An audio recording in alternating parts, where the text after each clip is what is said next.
अस्सलाम वालेकुम व्यूअर, उम्मीद करता हूँ आप खैरियत से होंगे। डॉक्टर सुहेल जंजू आपको अपने यूट्यूब चैनल नोटिस में खुश आमदीद कहता हूँ।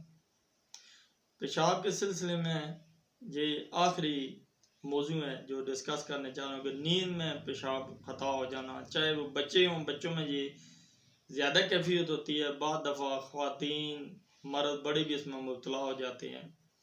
तो ये बड़ा ज़बरदस्त मैं आपको एक कम्बिनेशन बताने जा रहा हूँ। ये दवाएं आपने मिला के लेनी और नींद में जो पेशाब खता होने का मसला है वो बिल्कुल हल हो जाएगा। तो इस सिलसिले में 4 दवाएं हैं जी। पहली दवाई है क्रियाजिटोम, ये आपने 30 पोटेंसी में लेनी है। दूसरी है कास्टिकम 30 पोटेंसी में, कालीफास 30 पोटेंसी में और एक्वाजिटम 30 पोटेंसी में। ये चारों दवाएं आपने मिला के कम्बिनेशन बना लेना और 10-10 कतरे दिन में सुबह दोपहर रात को इस्तेमाल करने हैं, दिन में 3 दफ़ा। इंशाल्लाह चंद दिनों के बाद चाहे बच्चे हैं, बड़े हैं, ख़वातीन हैं, मर्द हैं, ये नींद के अंदर पेशाब का खता होना, निकल जाना, ये मसला बिल्कुल आपका हल हो जाएगा।